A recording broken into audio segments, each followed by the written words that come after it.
Pag-usapan natin saglit, ito pong mainit na pinag-uusapan ngayon sa Kongreso, yung tinatawag nila na Comprehensive Sexuality Education. Bilang educator, ito po ay napapaunahong pag-usapan.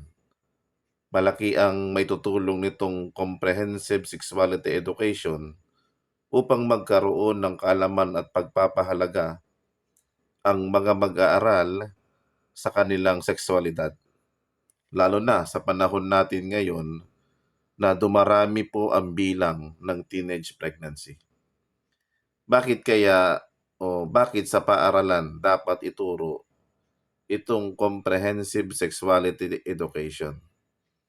So base po sa aking karanasan bilang magulang at isang educator, interesado ang mag-aaral na pag-usapan ang sex education sa paaralan kaysa sa kanilang bahay. May mga bata na nahihiya na magtanong sa magulang tungkol sa ganitong issue. Totoo naman po yan. O kayo po, sa inyong tahanan. Pero pagdating sa school, nakakapagbahagi sila ng kanilang idea o mga bagay na nais nilang alamin.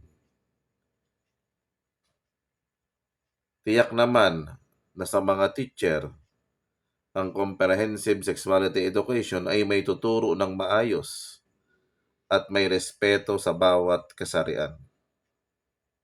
Para sa akin po, dapat ituloy ang comprehensive sexuality education na ituro sa mga paaralan.